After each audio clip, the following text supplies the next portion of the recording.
ये वीडियो में मैं दो चीज़ों को कवर करूंगा, कुछ निफ्टी का आउटलुक और मैं होटल के स्टॉक्स तो कई बार कर, आज मुझे रिक्वेस्ट किया है कुछ थोड़े से हॉस्पिटल के स्टॉक के बारे में बताइए, तो वो मैं थोड़ा सा आज वो बताऊंगा।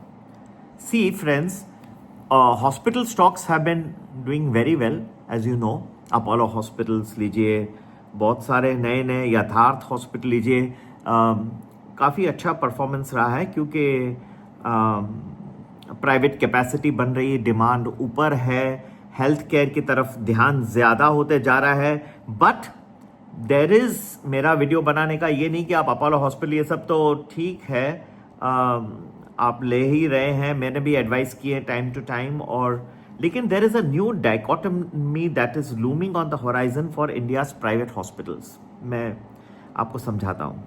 Capacity expansion that is lined up by top players and recent record investments and blockbuster deals in the sector may result in a transition from capacity crunch to overcapacity in a short span in major urban areas, even as the number of beds continue to be an issue in small cities and towns.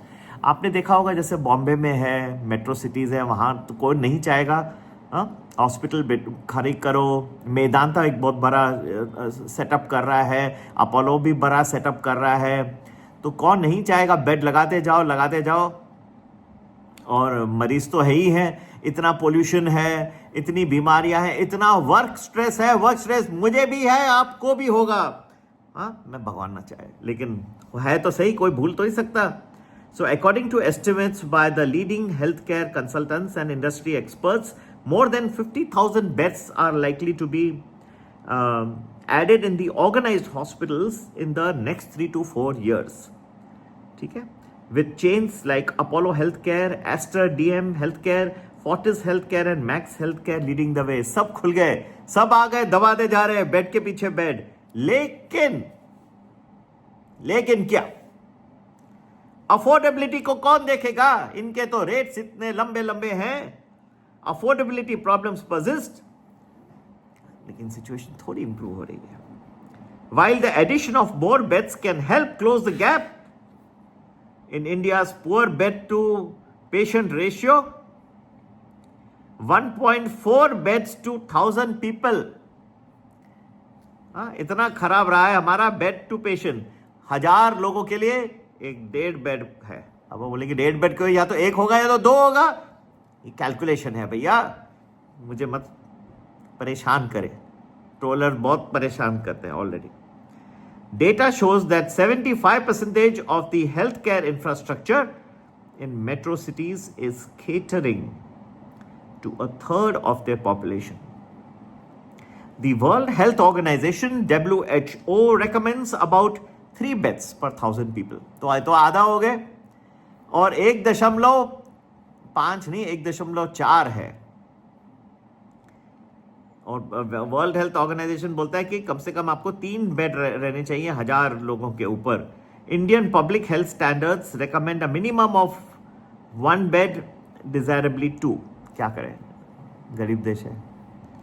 In India's metros, there are 2.5 to 3.5 beds per 1,000 people, but when it comes to quality, the bed density varies from as low as 0.4 to 1.0. ठीक है, तो ये जो है कुछ estimates है। The numbers point to the need for more affordable healthcare rather than only adding beds, something that can enable an increase in capacity utilization. नहीं तो बिस्तरे परे रहेंगे, या तो फिर आप जाएंगे तो डॉक्टर्स के ऊपर प्रेशर है कि कुछ ऐसे खाली नहीं रखो बेड को, कुछ कराओ, कुछ प्रोसीजर कराओ।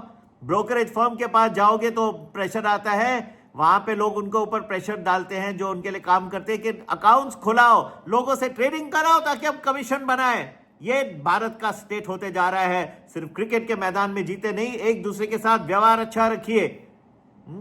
श्रावण चल रहा है, पहले तो आप अपने घर को ठीक करिए, घर के अंदर एक दूसरे के साथ आप रिलेशंस अच्छे रखिए। हम देखिए कैसे आपको ट्रेडिंग में कितना हम एथिकल रहे हैं। कभी भी किसी को हम जो एडवाइस करते हैं, हम खुद कभी नहीं ट्रेडिंग करते, ना कोई फ्रंट रनिंग, ना क्या, बिल्कुल जीरो। और कितनी तकलीफें आती है लोगों को वो मुझे पता है। So the key supply drivers are the high disease burden जो देख ही रहे हैं आजकल सबसे ज्यादा तो यंग लोग हैं, 35, 45, 50, हार्ट अटैक आ गया, cardiovascular problems are increasing by the day.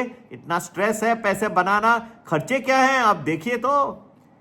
और मुझे पता नहीं, मैं तो मोदी साहब की गवर्नमेंट के हमेशा ही गीत गाता हूं, लेकिन इन्फ्लेशन मुझे अब भी लग रहा है कि, लेकिन अब हर चीज उनके लिए नहीं है। सिर्फ मैंने एक रिक्वेस्ट किया है लास्ट में, अभी जस्ट कुछ दिन पहले ही रिक्वेस्ट किया है कि जीएसटी को आप थोड़ा सा कम कर दीजिए इन वेरियस एरियाज, तो लोगों के ऊपर थोड़ा कम पड़े pressure.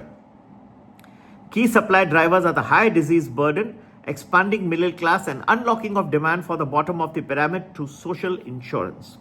A discernible shift of demand towards organized quality hospital segments is evident now. Also, ठीक है, we see a demand to supply gap for quality beds to the tune of 25 to 40%. ठीक है, तो but without affordability, filling them might remain a problem. या तो आप affordable कर दीजिए या फिर प्रोसीजर्स कराते जाइए, जरूरत हो या ना हो। पीछे पड़ जाएंगे लोग मेरे फिर से आज बहुत ज़्यादा, लेकिन जो हकीकत है मैं कभी रुकूंगा नहीं। मेरे आपको वीडियोस में हकीकत ही मिलेगी। और ये थोड़ी है आजकल लोगों को क्या क्या झेलना पड़ता है, माँ बाप रहे फिर न रहे, देहांत हो गया। आप देखिए तो जैसे वो गुजर जाते हैं लड़ाई चालू हो जाती है कि इनकी जो प्रॉपर्टी है वो किसको मिलेगी। फिर जाके ढूंढते हैं विल है या नहीं है। विल है तो फिर कोई नाराज कि ये विल ये ऐसा हो गया वैसा हो गया, और अगर नहीं है तो फिर आप जाते हैं कोऑपरेटिव सोसाइटी को, भाई ये 2 बंधु हैं, 3 बहनें हैं या 2 भाई हैं, इनके नाम पे करना है, तो वो शुरू उनका वकील का शुरू हो जाता है। वो आपको ऐसे ऐसे प्रोसीजर्स बताएगा लंबे चौड़े कोर्ट कचहरी के कि जाके आप 3-4 साल तो वहीं बैठ जाओगे। ये सब प्रोबेट बनाओगे, सक्सेशन सर्टिफिकेट लोगे, ऐसे ऐसे डॉक्यूमेंट शुरू हो जाएंगे कि आप डील ही नहीं कर पाओगे। जिंदा रहे भगवान का, हाँ, कि किस तरह से आदमी ये सब झेले। एक तो किसकी मृत्यु हो गई, उसमें से भी क्या होता है कि कई लोगों को ज्यादा शौक होता है। ये मैं आपको सब हकीकत आज बोल दी। आज के में बहुत आएंगे ट्रोलर। कई लोग जो बहुत क्लोज होते हैं कुछ पेरेंट्स के, उनको काफी दुख होता है। कोई ठीक है जैसे है, फिर भाई बंधु में झगड़ा के किसको प्रॉपर्टी मिले। हाँ, फिर ये बात हो जाएगी कि फिर तो सबसे बड़ी तो ये तो एक बात रही, कोऑपरेटिव सोसाइटीज आजकल ऐसे रिक्वायरमेंट्स, और वो उनको तो मजा आ गया जैसे मालूम पड़ा। मुझे पता नहीं, I don't understand how people can make money out of other people's misery. किसको दुख ही देखते हैं कि ये इनका गुजर गया, आप उल्टा जाके हेल्प करिए। एक तो बहुत ही सिंपल केस था, मेरे एक सब्सक्राइबर है, हम लोग by the way inheritance planning और टैक्स प्लानिंग भी करते हैं लोगों के लिए। तो बहुत ही सिंपल केस था, माँ बाप थे, एक भाई एक बहन, बहुत सिंपल, ठीक है, और कोई नहीं, और लड़के की शादी भी नहीं हुई। तो बहन माँ बाप दोनों गुजर गए। बहुत दुखद था जिस तरह से उनकी माता का मृत्यु हुई। मैं खुद उनको जानता और उसके हॉस्पिटल में भी गया था उनसे मिलने। माँ की मृत्यु हो गई, बहन ने बोला कि भैया ये ले ले, मैं लिख के देती हूँ तेरे को, मेरे को तेरे में कोई इंटरेस्ट नहीं है, ये प्रॉपर्टी तेरे नाम कर दे। सो गए रजिस्ट्रार के पास, लिखा दिया पूरा, और मेरे पास आए, आप ही विटनेस कर लीजिए। कर लिया। मैं खुद रजिस्ट्रार के पास गया था, पूरी तरह से रजिस्टर्ड डीड बनाया, बोला मुझे कोई लेना देना नहीं है, और सोसाइटी को सबमिट किए। वकील ने ऐसे सोसाइटी ने ऐसी तकलीफें डाली। कभी बोले कि कलेक्टर से सर्टिफिकेट लेके आ जाओ, कि अरे कलेक्टर साहब के पास गए, कलेक्टर से कोई सर्टिफिकेट लेना कोई मजाक नहीं है। कलेक्टर साहब बोलते हैं कि ये कोई सेल थोड़ी है, ये तो सिर्फ इनहेरिटेंस है। उसके पीछे पर के जो हालत हुई है, जो इतना सिंपल केस, तो आप समझ सकते हैं कि जिन लोगों के पास 3 बच्चे हैं, ये है, कैसे चलता होगा। कुछ चीज़ों में मेरे ख्याल से थोड़ा, कुछ लॉस को मैंने भी रिकमेंड किए हैं मोदी गवर्नमेंट को। ज़रूर वो लोग हर चीज़ सुनते हैं, अमित शाह जी तो सब सुनते हैं, अच्छे हैं और भले आदमी हो। तो ये भी मैंने उनको रिक्वेस्ट किया कि ये थोड़ा सा इनहेरिटेंस के लिए ईजी कर दे, क्योंकि लॉस बहुत कठिन है, और वो कोई भी सोसाइटी का आदमी आपको लेके परेशान कर सकता है, खास करके उसका वकील, जो चाहेगा कि आप उसके पास जाए, उसमें से कुछ डॉक्यूमेंट्स बनाए। आप कोर्ट कचहरी के लंबे प्रोसेस और लंबे फीस। हॉस्पिटलों में जाओगे तो ऐसे प्रोसीजर जो आप कभी सोचे समझे नहीं, ठीक है।